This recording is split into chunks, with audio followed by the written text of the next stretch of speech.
राम जी ने अयोध्या के राज से बड़ा राज वन का राज बना दिया। तो ये कंसेप्ट हम लोग कैसे समझे कि सीता माँ के लिए अग्नि परीक्षा देना क्यों जरूरी था? हर स्त्री के भीतर भी पुरुषत्व होता है और हर पुरुष के भीतर भी स्त्रैण गुण होते हैं। गोवर्धन, अब गोवर्धन शब्द का देखिए बड़ा तगड़ा अर्थ है। हालांकि आज मैं इस मूड में नहीं था, आपने मेरा परीक्षा ले लिया। मैं दूसरे मूड में आया था। तो गोवर्धन का अर्थ है, गो का अर्थ है इंद्रियां। गो इंद्रियों को कहते हैं। वर्धन मतलब उनकी वृद्धि। अभी हमारी इंद्रियां संकुचित हैं। हेलो बाबा, वेलकम टू बाबा कास्ट। बाबा, आज मेरे लिए बहुत ही खास दिन है क्योंकि आज मैं वृंदावन की धरती पे हूँ और एक बहुत ही महान सद्गुरु की साथ में बैठा हूँ। उनसे आज चर्चा का मुझे सौभाग्य मिलेगा। इन सद्गुरु के बारे में मैं आपको 2-4 चीज़ें बता सकता हूँ। ये एक लिविंग मास्टर है, ये स्पिरिचुअल ओरेटर है, ये मोटिवेशनल स्पीकर है। इनका श्री आनंद धाम है, ये उसके फाउंडर हैं। और इसके साथ साथ ये सनातन विश्वविद्यालय बना रहे हैं जो दुनिया का सबसे बड़ा विश्वविद्यालय होगा काशी में। और इतनी चीज़ें मैंने आपको बता दी हैं तो आपने गेस कर लिया होगा उनका नाम, बट फिर भी एक बार औपचारिकता के तौर पे मैं उनका नाम लेके उनको बाबा कास्ट में आमंत्रित करता हूँ। तो आइए मेरे साथ वेलकम कीजिए सद्गुरु श्री रितेश्वर जी महाराज जी का। महाराज जी, आपका बहुत बहुत स्वागत है हमारे पॉडकास्ट में। जय श्री कृष्ण। जय श्री कृष्ण। कैसे हैं महाराज जी? मैं आनंदित हूँ, प्रसन्न हूँ। यहाँ पे एक मैं समझना चाहता था राम जी के विषय में, अगर कोई है जिनको राम जी का प्रभाव समझ में नहीं आता है, किसी को इंट्रोडक्शन देना हो मुझे राम जी का, नहीं पता किसी को, मान लीजिए विश्व में, तो क्या इंट्रोडक्शन होगा कि राम जी कैसे हैं? क्या समझाएंगे हम किसी इंसान को? देखिए, दुनिया तनाव का है, डिप्रेशन का। सबसे ज्यादा जो समस्या है वो तनाव का है। आप राम जी का एक ही गुण कह सकते हैं।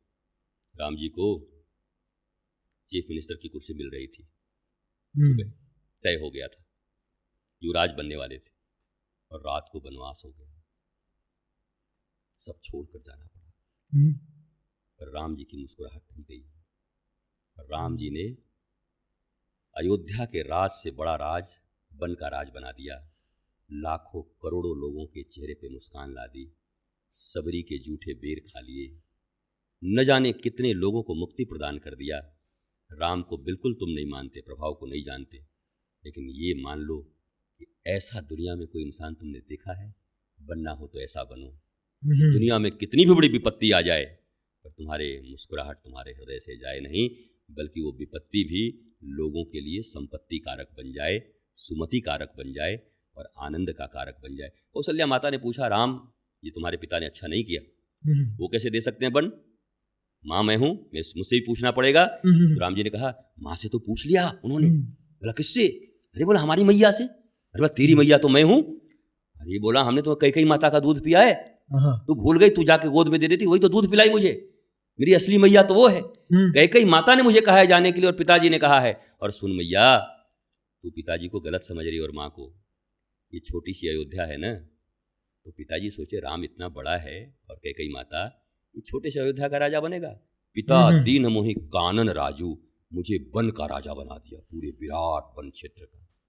माँ रो पड़ी कौशल्या, अरे राम जन्म जन्म तुझसे सीखना पड़े, सब गंवा दिया, तेरे ऊपर अत्याचार अनाचार हो गए, फिर भी माता पिता के प्रति तुम्हारी ऐसी भावना, और तुम उसमें भी पॉजिटिव देख रहे हो कि मैं वन का राजा बन गया। अयोध्या तो इतना छोटा है माँ, इतने तो भरत ही संभाल लेगा, शत्रुघ्न संभाल लेगा। राम के लिए राम के लायक कुछ राज्य तो होना चाहिए। इसलिए पिताजी ने कहा, जाओ पूरा वन तुम्हारा है, वन का राज। ये भावना भगवान राम से सीखनी चाहिए। ऐसी भावना जीवन में जिसकी हो जाए, उसका क्या डिप्रेशन बिगाड़ेगा जी, क्या चिंता बिगाड़ेगी।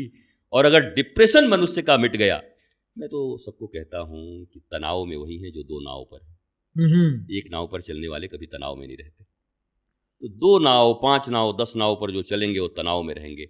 भगवान राम को रिकॉग्नाइज करने के लिए एक दृष्टांत ही काफी है जी, एक दृष्टांत यही। इतना जल्दी चेंज किसी की जिंदगी में आए और सिकंद तक जिसके चेहरे पर ना आए, और मुस्कुराते हुए प्रणाम करके सब माता को कि माँ जल्दी आऊँगा जब आप बुलाएंगी। तो अब जाके देख रहा हूँ, ऋषियों को देख रहा हूँ, मुनियों को देख रहा हूँ, कितने हनुमान जी बैठे हुए हैं, सुग्रीव जी का भी उद्धार करना है, कितने काम है माँ, कृपा कर दी मेरे ऊपर। ओ हो, ये तू सबसे ज्यादा मुझे मानती है, तू चाहती तो ये काम भरत को भी दे सकती थी, पर तू राम को मानती है इसलिए राम को ये काम दी है। राम जी इतनी नेगेटिविटी में भी इतना पॉजिटिव, क्या संसार को ये नहीं चाहिए आज?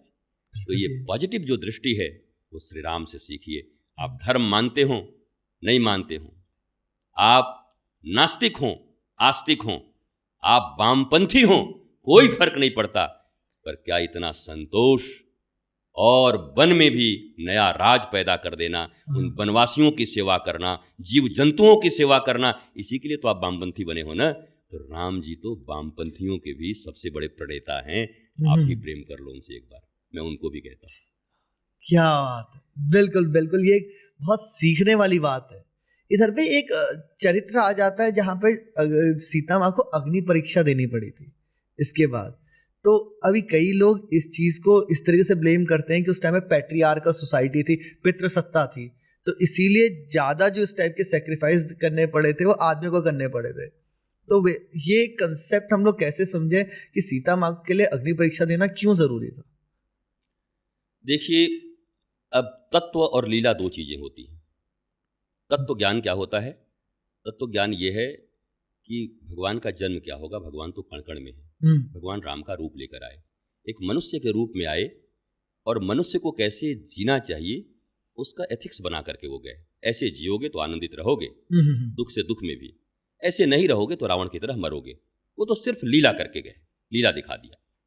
अब अग्नि में अगर उस दृष्टि से पूछें तो अग्नि में तो पहले ही निवास करा दिया था सीता जी का। अगर इस दृष्टि से, हालांकि आजकल के बच्चों को समझ में नहीं आता, हाँ, वो छाया बाद में समझ में आएगा, ये चीजें भी होंगी। विज्ञान जैसे जैसे आगे बढ़ेगा ये सब चीजें अनफोल्ड होंगी। अभी फोल्ड हैं, जो फोल्ड हैं और धीरे से अनफोल्ड होती हैं तो उसको हम चमत्कार कह देते हैं, तो चमत्कार हो गया। तो जैसे जैसे चीजें बढ़ेंगी ये आगे आएगा। अब पितृ प्रधान देश था, ये कैसे कह सकते हैं? जहां ये कह रहे हैं कि पिता के आज्ञा देने से राम जी का वनवास माता के कहने से हुआ था कि पिता के कहने से हुआ था? माई चाहती थी, तो मातृ प्रधान था। आप कहते हैं कि पितृ प्रधान देश था, या तो सीताराम, राधे श्याम, गौरी शंकर, हर समय माता का नाम पहले आया। कभी तो नहीं आया कि राम सीता, सीताराम, राधे श्याम। तो मातृ प्रधान पितृ प्रधान ये विवाद का विषय नहीं है। हमारे यहाँ मातृ पितृ दोनों देवता के समान हैं, और अर्धनारीश्वर के रूप में जब भगवान आए तो बता दिया दोनों एक ही हैं। आधा माँ आधे पिता, आधी स्त्री आधी पुरुष। हर स्त्री के भीतर भी पुरुषत्व होता है, और हर पुरुष के भीतर भी स्त्रैण गुण होते हैं। ये ममता करुणा ये सब कौन है, क्या है, कहाँ से आता है? इसलिए दोनों के भीतर दोनों गुण हैं। ये आरोप लगाना ठीक नहीं है। अब किसी मनुष्य को सीता जी के जीवन में अग्नि परीक्षा हो गई। अग्नि परीक्षा के बाद उन्हें वाल्मीकि जी के पास जाना पड़ा। वहां जाकर के उन्होंने क्या किया? लौ और कुश को जन्म दिया। हाँ जी।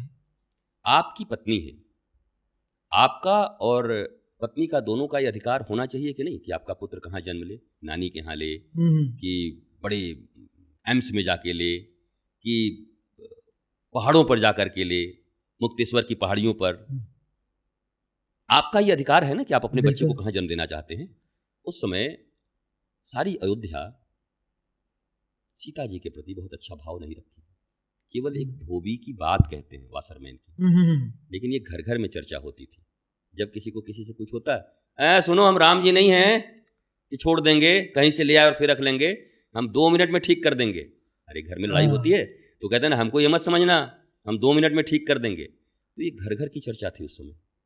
भगवान राम नहीं चाहते, माता सीता भी नहीं चाहती कि जिस देश में, जिस स्थान पर राजमाता के प्रति, रानी के प्रति ऐसी भावना हो, वहाँ पर उनका बच्चा जन्म ले उस देश में, और वहाँ उनका लालन पालन हो इन लोगों के बीच में। और कभी बच्चे के लालन पालन के क्रम में बच्चे के मानसिक अवस्था पर क्या प्रभाव पड़ेगा, तो हमारा रघुकुल का ये अंश है, रघुकुल का ये भूषण होगा, हमारा पुत्र राम सीता का पुत्र, ये कहीं होना चाहिए तो किसी दिव्य ऋषि के आश्रम में इनका, क्योंकि आगे चल करके इन्हें भी राजा होना है। ऋषित्व को धारण करके अगर ये आगे आएंगे तो आगे का शासन ठीक करेंगे। ये माता पिता का निर्णय था, अब निर्णय में तो बहुत बार ऐसा होता है, आपने एक अतिथि कब आओगे एक पिक्चर देखी होगी, तो उसमें हाँ तो उसमें ऐसा है कि वो जब एक अतिथि आते हैं जाते ही नहीं, तो पति पत्नी दोनों आपस में बातचीत करते हैं कि सुनो आज ना खूब लड़ाई करेंगे हम दोनों, ये तो जा ही नहीं रहा है, तो अंदर में खूब चलाएंगे बेलन कलछी चौकी, इतना झगड़ा करेंगे कि आदमी कहेगा कि भैया अब यहाँ रहना ठीक नहीं है और इजाजत लेके चला जाएगा। तो खूब लड़ाई झगड़ा दोनों ने किया, भयंकर। तो अतिथि ने कहा आज मेरी ट्रेन थी, मैं निकल रहा हूँ। चले गए। जब वो चले गए तो पति ने कहा मैंने तुम्हारे ऊपर हाथ भी उठा दिए, क्या करूं? बोला मैंने भी तो आपको बेलन मार दिया जी, हम लोग तो कोई सच की थोड़ी लड़ रहे थे, झूठ में लड़ रहे थे। तब तक वो अतिथि दरवाजा खोलता है, हम भी सच में थोड़ी गए थे, हम भी झूठ में ही गए थे, देखो फिर आ गए। वो तो फिर आ गए। वो तो पति पत्नी ने एक ऐसा लीला किया कि वो अतिथि चला जाए। अब वो गया नहीं गया अलग बात है, पर यहाँ तो मामला बन गया। राम और सीता दोनों पति पत्नी हैं, दाम्पत्य जीवन है जी। एक साधारण मनुष्य की तरह अगर सोचें, उन्होंने निर्णय किया हमारे बेटे का जन्म इस जगह पर नहीं होगा जहां मेरे प्रति लोगों के भाव ठीक नहीं है। जो बात बात पर कहते हैं लंका में इतने दिन रही, पता नहीं कैसे रही होगी, कैसे शुद्ध रही होंगी कि नहीं रही होंगी। हर आदमी यही कह रहा है यहां पर अपने बच्चों को जन्म दूं, उन बच्चों का लालन पालन हो।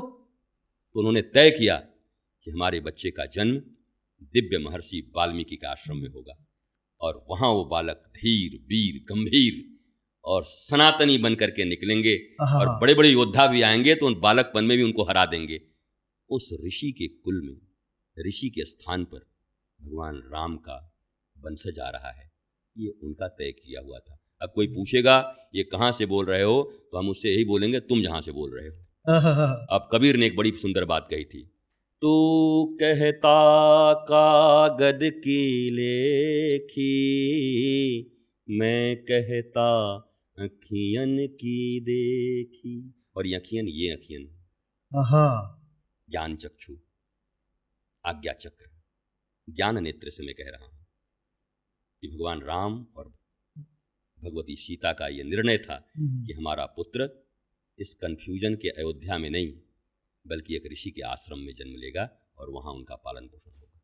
बिल्कुल, वाह, बहुत सही से बात समझाई आपने। एंड एक अगर उनको भी एक नॉर्मल दाम्पत्य जीवन में रहते हुए पति पत्नी की तरह सोचे तो लगता है कि हाँ बिल्कुल सही फैसला है।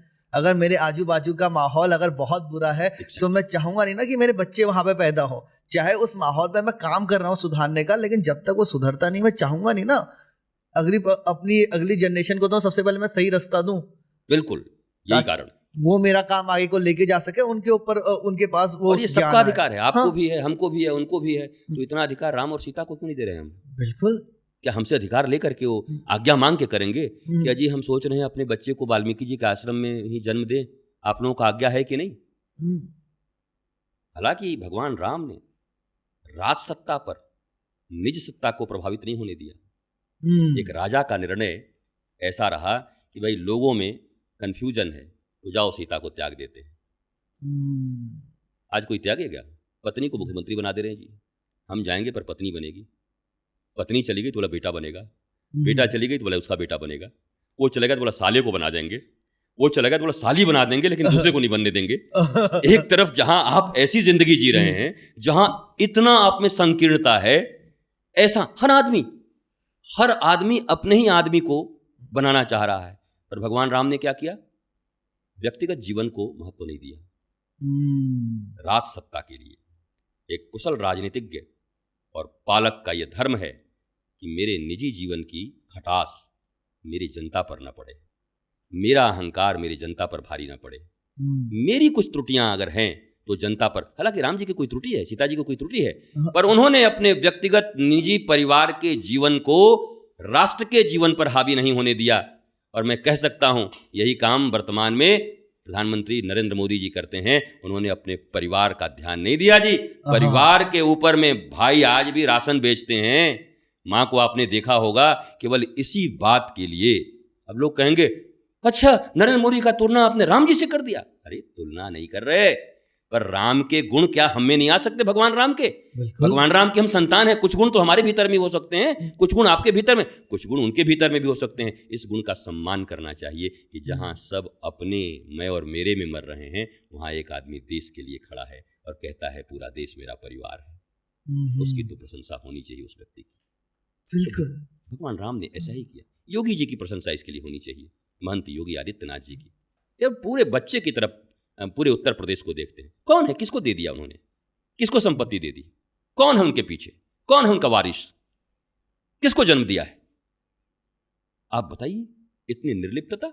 जो कुछ है राष्ट्र के लिए, जो कुछ है राष्ट्रवासियों के लिए। तो इतनी निर्लिप्तता के साथ कोई इतना ही पहले करके दिखाए ना, बात की बात बाद में करेंगे। कोई सब कुछ रहते हुए भी कहे कि नहीं, पत्नी का इस पर अधिकार नहीं है, बेटों का अधिकार इस पर नहीं है, पहला अधिकार भारत की जनता का है। जरा ये बोल के दिखाए ना। आप तो देख रहे हैं ऊपर से नीचे तक, सारी पार्टियों को देख रहे हैं, सारे लोगों को देख रहे हैं, क्या स्थिति है जी? बात तो सही है। तो वहां पर इन दोनों का आप क्या इस बात के लिए प्रशंसा नहीं करेंगे कि निर्लिप्तता से भारत की सेवा कर रहे हैं? 10 कमियां हो सकती हैं प्रधानमंत्री नरेंद्र मोदी में, 10 कमियां हो सकती हैं योगी आदित्यनाथ जी में, परंतु जो सद्गुण है, क्या उसकी चर्चा करना अपराध है? नहीं। गुलाब की खुशबू मिले तो खुशबू लेना पाप है, या कहना अपराध है कि गुलाब की खुशबू बहुत अच्छी है? नहीं। हम तो हवा हैं, संत हवा होते हैं, एजेंट कहते हैं। कहते आप क्या सत्ता के एजेंट हैं? एजेंट का अर्थ आप जानते हैं? दलाल बोलते हैं, दलाल। दलाल मीन्स एजेंट। एजेंट का मतलब होता है वाहक, कैरी करता है जो। तो गुलाब की खुशबू को आपकी नासिका तक पहुंचाने के लिए एजेंट कौन है? हवा। पवन कौन है? हनुमान जी के पिता। जब हनुमान जी के पिताजी एजेंट हैं तो हमको एजेंट होने में क्या दिक्कत? अगर वो खुशबू पहुंचा रहे हैं लोगों तक, तो हम लोगों की खुशबू, इस देश के किसी शासक की खुशबू, आपके भीतर में जो अच्छी चीजें हैं उसकी खुशबू अगर संत कहीं फैला दे, तो गर्व से कहो मैं एजेंट हूं, गर्व से कहो मैं दलाल हूं। दलाल शब्द का अर्थ क्या होता है? जो चीजों को पहुंचा दे यहां से वहां तक। पर दल्ले शब्द का अर्थ तो हम कुछ गलत ही समझ रहे हैं। हमने शब्दों के अर्थ बदल दिए। एजेंट माने हम क्या एजेंट हैं? हम एजेंट हैं धर्म के, हम एजेंट हैं अच्छाइयों के, सच्चाइयों के, हम एजेंट हैं भारतीय शिक्षा के। एजेंट मतलब हमको पहुंचाना है जगह जगह तक। एजेंट ही तो हूं, वाहक ही तो हूं, कैरियर पर लेके ही तो जा रहा हूं, साइकिल पर। तो एजेंट कहने में तकलीफ क्या है? तो लोग समझते नहीं। एक सांप्रदायिक शब्द था जिसने भारत की राजनीति को 70 साल तक प्रभावित किया। मैं और योगी आदित्यनाथ जी बैठे हुए थे आज के 10 साल पहले। उन्होंने कहा कि ये सब पेपर वाले ऐसे ऐसे छापते रहते हैं, मीडिया वाले सांप्रदायिक। हमने बैठकर चर्चा किया, हम कि संप्रदाय शब्द का अर्थ अब हमें बताना होगा। संप्रदाय शब्द का अर्थ होता है सम्यक प्रकार से पूर्वज अपने आने वाली पीढ़ियों को अपने विरासत में जो विचार, जो उच्च चीजें प्रदान करते हैं उसको संप्रदाय कहते हैं। सम्यक प्रकार से प्रदान करने की विधि को संप्रदाय कहते हैं। तो गर्व से कहो कि हम सांप्रदायिक हैं, हमारे पूर्वजों ने हमको जो दिया है उसको हम कैरी करके चल रहे हैं। इसमें चिढ़ने की कहां बात है? ये सांप्रदायिक शब्द ने भारत की राजनीति को बदल दिया। पर मैं तो गर्व से कहता हूं मैं सांप्रदायिक हूं। मेरे पूर्वजों ने जो कुछ मुझे दिया, मैं सनातन की सभ्यता हमें दी, उस सनातन की सभ्यता से वसुधा को कुटुंब मान करके सर्वे भवन्तु सुखिनः सर्वे सन्तु निरामया की सेवा करने के लिए मैं खड़ा हूं। हाँ, मैं सांप्रदायिक हूं और मुझे गौरव है अपने सांप्रदायिक होने पर। बिल्कुल। और एक आपने जो इसके बीच में एक बात और बोली थी कि अगर किसी में हमें ईश्वर का तत्व दिख रहा है, किसी कोई एक जो ईश्वर में हमने जो कला या जो चीज हमें पसंद थी वो किसी इंसान में दिख रही है, तो उसकी सराहना करना जरूरी है। और आखिरी में भक्ति का मतलब भी तो यही है। जब हम गुरु की भक्ति करते हैं तो हम गुरु के आचरण से सीखने की कोशिश करते हैं और अपना आचरण भी गुरु की तरह करने की कोशिश करते हैं। बिल्कुल। तो ईश्वर की भक्ति जब हम कर रहे हैं, कृष्ण की भक्ति कर रहे हैं, राम जी की भक्ति कर रहे हैं, तो उनके अच्छे गुण ही तो लेने हैं। यही तो एग्जैक्टली। तो आप कहेंगे राम से तुलना हो रहा है? तुलना हो, राम जी भी चाहते हैं कि हमारे बच्चों की तुलना हमसे हो, मेरे बच्चे मेरे जैसे ही हो। अरे वो तो कह रहे हैं ममेवान से जीवलोके जीवभूत सनातन। ये जानते हो ये कौन बाहर बैठा है सामने? बोला कौन? मेरा अंश, मैं सनातन और ये भी सनातन। न इसके आदि अंत का पता है न मेरे आदि अंत का पता है। ये तो हमारे शास्त्र में भगवान स्वयं कह रहे हैं, मम एवान से जीवलोके जीवभूत सनातन। ये मेरा ही अंश है, मेरा पुत्र है, मेरा सनातन ये संतान है। भगवान तो कह रहे हैं मेरा ही है और मेरे जैसा ही है। तुझ में है खून मेरा तो बिल्कुल मेरे जैसा है, तूने मेरा दूध पिया है तो बिल्कुल मेरे जैसा है। यहाँ तो माता पिता दोनों ही ईश्वर हैं हमारे, तो दूध भी उनका पिया है और खून भी रक्त भी उन्हीं का है और संप्रदाय भी उन्हीं का है और सारी संस्कृति भी दी हुई उन्हीं की है। तो मैं तो उनके जैसा हो जाऊं, ये तुलना नहीं है, बल्कि ये उनके लिए वो प्रसन्न होंगे और ये सच्ची प्रतिष्ठा है भगवान की कि हम भगवान की तरह होने लगें, भगवान के आचरण हम में आने लगें। तो ये कह रहे हैं तुलना कर रहे हैं राम जी और मोदी जी की। भाई कुछ गुण है तो क्यों नहीं तुलना करोगे भगवान कृष्ण की? तुम गंदे चीजों से तुलना कर दे रहे हो। रास को कह देते हो, गली मोहल्लों में कोई लड़का लड़की भाग गए तो कहते हो रास लीला चल रही है। रास लीला का अर्थ ये होता है, जीवात्मा और परमात्मा के मिलन को रास कहते हैं, जीव और शिव के मिलन को रास कहते हैं, महारास कहते हैं। पर तुम तो अर्थ भी नहीं जानते और जाकर के लोगों कह रहे रास लीला चल रहा है, शर्मा जी की पुत्री में और उनके पुत्र में बीच में रास लीला चल रही है। इज इट रासलीला? तो तुम गलत चीजों में रासलीला शब्द का प्रयोग कर देते हो। और हम किसी के अंदर में धैर्य है, किसी के अंदर में करुणा है, दया है, किसी के अंदर में त्याग है, वैराग्य है, और उनकी तुलना अगर भगवान से कर दें तो बुरा क्यों लगता है? सही बात। भगवान का बेटा भगवान जैसा ही तो होगा, ईश्वर का पुत्र ईश्वर जैसा ही तो होगा। तो होना चाहिए मेरे भीतर उनका गुण। वाह, बिल्कुल बिल्कुल होना चाहिए। और यहाँ से थोड़ा सा ये दिवाली जैसे अभी आ रही है, तो दिवाली में अभी कई लोगों ने मुझे बोला कि पटाखे फोड़ने से लक्ष्मी जी खुश होती है। क्या आपको ये बात सच लगती है? अब मैं तो देखिए पटाखा क्या है? पटाखा या अच्छे भोजन बनाना, नृत्य करना, संगीत करना या ढोल बजाना, कुछ नाद करना, ये हर्ष का प्रतीक है, आनंद का प्रतीक है। आदमी जब हर्ष में होता है तो कुछ निनाद करता है, कुछ गाता है, कुछ नृत्य करता है, कुछ धूम धड़ाके करता है, पटाखे फोड़ता है। तो पटाखा फोड़ने से लक्ष्मी जी खुश होती हैं। मतलब लक्ष्मी जी का आगमन जिस दिन को है, उस दिन जितने बढ़िया से आनंद के साथ हर्षित होकर के उनका हम स्वागत करें तो प्रसन्न होंगी। पर अब ये एक चीज़ मुझे देखना होगा कि वो पटाखे सुरक्षित हों, पटाखे सुरक्षित हों। और पर्यावरण के लिए अगर आपको लगता है कहीं पर कि ये उचित नहीं है तो ये जनता को डिसाइड करने दीजिए। और फिर इसी पर बात आ जाएगी। बोला तो फिर ये तो पर्यावरण, जब दिवाली आएगी तो उनको पर्यावरण याद आता है और बाकी समय नहीं याद आता। इसलिए तो कॉमन सिविल कोड की मांग कर रहे हैं कि इस देश में सबके लिए एक कानून हो और विवेक के आधार पर हो। और अच्छे छोटे छोटे पटाखे जलाने में मैं खुद कुछ फुलझड़ियाँ जलाऊंगा, मैं मानूंगा नहीं, चाहे मेरी जितनी निंदा हो जाए। कुछ अनार, कुछ फुलझड़ियाँ तो मैं जलाऊंगा जी, यहाँ पर मैं छोड़ूंगा थोड़ी। आनंद करते बच्चों के साथ, आनंद लेते हैं। लक्ष्मी माँ आ रही हैं हमारे यहाँ, दीपावली का समय है। तो मुझे लगता है कि मर्यादा में, अभी आपको मैंने कहा धर्म अर्थ काम मोक्ष, काम और अर्थ की नदी धर्म और मोक्ष की किनारों में बहे तो सब ठीक है। देश काल पात्र का विचार करके जो करना उचित है वो करना चाहिए। किसी के दबाव में दो पटाखे छोड़ने से मैं बाज थोड़ी आने वाला हूँ। अब भले ही इसके लिए मेरी निंदा हो जाए। बताइए, आप धर्मगुरु होकर के भी बह रहे हैं, आप पटाखा छोड़ने का समर्थन कर रहे हैं। हम तो छोड़ेंगे पक्का, मैंने पहले ही बता दिया। हम 2 पटाखे तो जलाएंगे पक्का। हाँ, आनंद लेंगे हम उसका, लक्ष्मी जी का स्वागत करेंगे। बिल्कुल करना चाहिए। सही मेरे को आपका जो आपने जिस तरह से समझाया, आपकी व्याख्या मुझे सही लगी। बिल्कुल थोड़ा सा आनंद करना चाहिए। ये मेरे को एक चीज़ बड़ी अभी अतरंगी लगी। जैसे अभी तो क्या था कि हम तो दिवाली मना रहे थे, मैंने कभी सोचा नहीं कि दिवाली में धनतेरस क्यों हो रही है, महालक्ष्मी क्यों हो रहा है, उसके बाद गोवर्धन क्यों आ रहा है, भैया दूज क्यों आ रहा है। इतना पता था कि राम जी आते हैं, उसकी हम दिवाली मनाते हैं। बट अभी जैसे जब यही सवाल मेरे मन में आया तो वैसे मैंने आपसे पूछूंगा, फिर मैं कहा आपसे पूछने से पहले थोड़ा सा मैं भी गूगल कर ही लेता हूँ। तो तब समझ में आया कि गोवर्धन का अलग है कि भाई उस दिन पर्वत उठाया था श्री कृष्ण जी ने, गोवर्धन पर्वत, तो उस पर गोवर्धन आ गया। महालक्ष्मी जी के दिन माना जाता है कि लक्ष्मी जी जमीन पे आती हैं उस दिन, तो लोगों के घर में आती हैं, तो इसलिए तो ये 4-5 दिन अलग अलग चीज़ें इकट्ठे बैठ के 5 दिन का सेलिब्रेशन बन गया। ये एक अकस्मात है, संयोग है, या बहुत अच्छे से हमारे धर्मात्माओं ने इसको 5 दिन का या 4 दिन का बनाने की कोशिश की थी? देखिए, दोनों संभावनाएं हैं। एक संभावना यह है कि इन्हीं दिवस में ये घटनाएं घटी हैं और उस दिवस का हम पालन करते हैं, तिथियों का पालन करते हैं।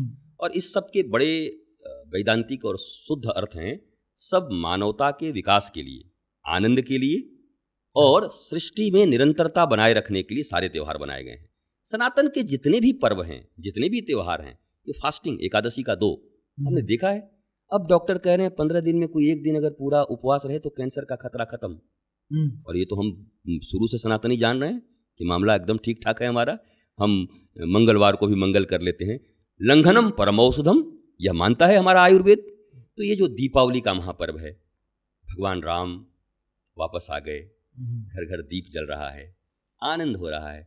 वास्तव में दीप किस चीज का जला? ज्ञान दीप जले हैं, ज्ञान प्रदीप। अज्ञान मारा गया। रावण अज्ञानता का प्रतीक है, 10 मुंडी का प्रतीक है, 10 खोपड़ी जिसके थे, एक में काम, एक में क्रोध, एक में लोभ, एक में मोह, पता नहीं क्या क्या भरा हुआ था, अहंकार, उसका समापन हुआ। हमारे ही भीतर हमारी वृत्तियों का निर्मूलन किया हमने और ज्ञान का प्रदीप हो गया। अब तक जो हम अंधकार में जी रहे थे, रो रहे थे, तकलीफ में थे, मेरे दुख का कारण मेरी पत्नी है, मेरे दुख के कारण मेरी माँ है, मेरे दुख के कारण समाज है, मेरे दुख का कारण सरकार है, अपने दुख का कारण मैं स्वयं हूँ। हर व्यक्ति अपने दुख का कारण है। भगवान राम ने इसका प्रतिपादन किया कि अपने भीतर के 10 कंधर को मार लो। ये जो 10 वृत्तियां हैं, 10 इंद्रियां हैं ना, ये बेलगाम हो गई हैं। 10 इंद्रियां बेलगाम हो गई हैं। इन इंद्रियों पर लगाम लगाने की प्रक्रिया को दशहरा कहते हैं और 10 शीश का वध कहते हैं कि उस 10 शीश को मारा गया। अब दीपक जले घर घर में। क्यों? भगवान राम आ गए, जिसके जीवन में ईश्वर आ गए, जिसके जीवन में साक्षात परमात्मा आ गए, तो अब ज्ञानी होना बाकी रह गया क्या? तो दीप जल गए भीतर के। अप्पो दीपो भव, बुद्ध के यहाँ कहा जाता है कि अपना दीपक स्वयं बनो। भगवान राम आए तो चारों तरफ दीपक जल गए। पर हमारे यहाँ थोड़ा अलग है। ज्योत से ज्योत जगाते चलो, प्रेम की गंगा बहाते चलो। भगवान राम का दीपक, उससे और दीपक जले, उससे और दीपक जले, ऋषियों के जले, मुनियों के जले, और ऐसे ऐसे लगातार दीपक जलते गए। तो दीपावली मना ली गई। उसके बाद अन्नकूट हुआ जी। गोवर्धन जी को हाथ पर, उंगलियों पर धारण किया भगवान ने। तो अब वहाँ पर एक ही जगह 7 दिनों तक रुक करके वहीं पर प्रसादम है, वहीं पर सारा चीज़ चल रहा है। गोवर्धन जी, भगवान जी को भोग लगाई जा रही है। और उसके बाद गोवर्धन, अब गोवर्धन शब्द का देखिए बड़ा तगड़ा अर्थ है। हालांकि आज मैं इस मूड में नहीं था, आपने मेरा परीक्षा ले लिया। मैं दूसरे मूड में आया था। तो गोवर्धन, गोवर्धन का अर्थ है, गो का अर्थ है इंद्रियां, गो इंद्रियों को कहते हैं। वर्धन मतलब उनकी वृद्धि। अभी हमारी इंद्रियां संकुचित हैं, छोटे छोटे और दुख देने वाली चीजों की प्राप्ति में लगी हुई है। पता है खुजली खुजाने से और खुजली बढ़ेगी, पर वो थोड़ी देर के सुख के लिए हम मान नहीं रहे हैं, पर वो खुजली खुजाए जा रहे हैं और वो बड़ी खुजली होती जा रही है। तो गोवर्धन का अर्थ है अपनी इंद्रियों को इतना विराट करें कि इस विराट इंद्रियों में श्री कृष्ण आके समा जाएं, ज्ञान समा जाए, प्रेम समा जाए, धर्म समा जाए। ये गोवर्धन है, गोवर्धन लीला, इंद्रियों के वर्धन की लीला। और उधर तो भगवान जी दिखा ही रहे हैं कि भाई इंद्र को जब अहंकार हो गया तो ठाकुर जी ने ऐसे उंगलियों पर उठा करके गिरिराज जी का धारण कर लिया। तो गोवर्धन हो, अन्नकूट हो, भाई दूज। अब ये यमुना जी का और यमराज जी का, यमराज उनके भाई हैं, और ये सारा कथा कैसे कैसे उनकी आयु के लिए किया जाता है विभिन्न क्षेत्रों में विभिन्न तरीके से। केवल प्यार इतना है कि भाई बहन के लिए है, यमराज और यमुना जी। लगे यमराज, यम कौन है?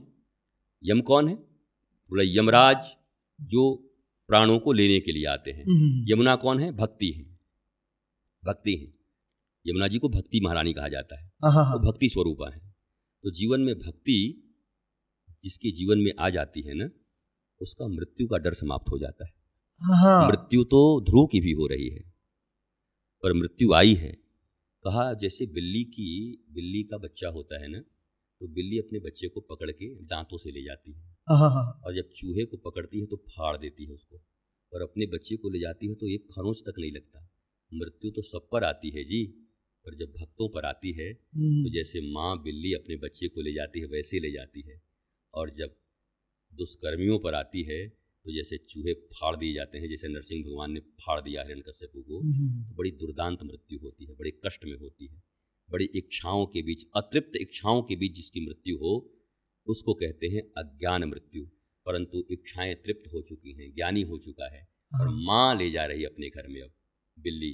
वो मृत्यु भी एक सेलिब्रेशन हो जाता है। हमारे ब्रज में तो मृत्यु सेलिब्रेशन है। जब यहाँ कोई संत अपने शरीर को छोड़ते हैं तो उधर यमुना जी गए और इधर कड़ाह चढ़ गए, पूड़ी बन रहे हैं, पुआ बन रहे हैं। क्या बोला? अरे आज गोलोक धाम पहुँच गए, आज संत गोलोक आज यहाँ पर सेलिब्रेशन मनाए जाते हैं। मृत्यु भी महोत्सव है हमारे यहाँ पर। मृत्यु दुख का कारण नहीं है, क्योंकि ये चक्र है, ये परिवर्तन हो रहा है। हम छोटे बच्चे थे, गर्भ में थे, फिर छोटे थे, फिर बड़े हुए, फिर ये हुए। ये अंतिम जीवन हमारा थोड़ी है। हम सनातनी हैं, हम ये मानते हैं हम तो आते जाते रहेंगे। और मैं वृंदावन का हूँ इसलिए कह रहा हूँ, मैं मुक्ति के पक्ष में हम लोग नहीं रहते। मुक्ति कहे गोपाल से मेरी मुक्ति कोय। एक दिन मुक्ति रोते हुए आई और भगवान से पूछी कि हमारी मुक्ति कब होगी, हम तो सबको मुक्ति दे रहे हैं। तो मुक्ति कहे गोपाल से मेरी मुक्ति कोय। तो भगवान ने कहा, अरे ब्रजरज उड़े जब तेरे मस्तक पर पड़े तो तेरी भी मुक्ति होए। ये ब्रजरज की इतनी महिमा है जी, यहाँ मुक्ति भी मुक्त हो जाती है, यहाँ प्रेम रज है भगवान का। तो गोवर्धन की लीला, अन्नकूट की लीला, उसके पहले अभी दशहरा का लीला हमारे यहाँ हुआ, नवरात्रा का व्रत हुआ, विजयादशमी मनाई गई, अब दीपावली मनाई जाएगी। ये पूरा का पूरा जो एक मास है, कुछ दिन हैं, भारतीयों के हृदय में अज्ञानता का नाश और ज्ञान के प्रकाश का महोत्सव है। ये पूर्ण रूप से अज्ञान का विनाश, अंधकार का विनाश और चारों तरफ दीपक। हमारी इंद्रियां इतनी विशाल हो गई कि अब छोटे छोटे सुख के लिए नहीं तरसती, अब तो कृष्ण मिलन को तरसती हैं कि अब कृष्ण मिलन हो जाए, अब राम मिलन हो जाए। अब तक पता नहीं किसी शरीरों में आबद्ध थे, अभी किसी वस्तुओं में आबद्ध थे, अभी टीवी पर किसी एडवर्टाइजमेंट को देख लिया, उसी में आबद्ध हो गए कि ये मर्सिडीज तो चाहिए ही, ये आईफोन नहीं मिला तो मैं ख़त्म हो गया, बर्बाद हो गया। अब हमारी इंद्रियां बहुत बड़ी हो गई। अब तो बोले अब ऐसी मिठाई की दुकान पर जाऊंगा जहाँ सब प्रकार की मिठाइयाँ मिलती हैं, एक ही डब्बे में हर प्रकार की मिठाई है, और वो मिठाई रसौ वैसह श्री कृष्ण हैं। उनको अगर कोई प्राप्त कर लिया तो सारे मिष्टान उसके जीवन में आ गए, सारा रस उसके जीवन में आ गया। तो ये पूरा का पूरा त्यौहार का जो ये सीजन है, ये इस बात का प्रमाण है कि अलग अलग इंद्रियों के अलग अलग रस की प्राप्ति के लिए कहाँ कहाँ दौड़ोगे। एक ऐसा इस जगत में है कि उसके पास सारे रस हैं। अगर उस रस को तुमने प्राप्त कर लिया तो ये इंद्रियां फिर भटकेंगी नहीं, सभी तृप्त होकर आनंदित हो जाएंगी, और तुम्हारे पास जो आएगा वो तुम्हारे स्पर्श से आनंदित हो जाएगा। ये पर्व, ये सारे त्योहार, ये सारे व्रत इस बात का प्रमाण है और इसी बात का प्रकाश है। इसीलिए सब पर्व मनाए जा रहे हैं हमारे यहाँ पर। वाह वाह, अच्छा हुआ कि मैंने सवाल पूछ लिया। मैं बहुत छोटी समझ के साथ आया था जो गूगल मुझे दे पाया था, लेकिन आपने जो एक एक पर्व की जो व्याख्या की है उससे मेरी खुद की, और मुझे पता है कि जो बाबा लोग हमें देखेंगे उनकी भी समझ बहुत बढ़िया खुल जाएगी। धन्यवाद गुरुजी, बहुत बहुत धन्यवाद।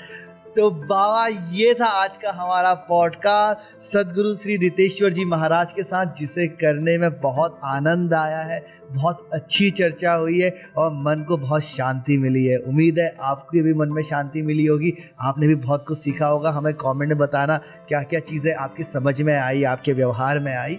और बाकी मैं अगले हफ्ते मिलता हूँ आपसे एक नई पॉडकास्ट के साथ। तब तक के लिए अपना ख्याल रखिए बाबा। राधे राधे।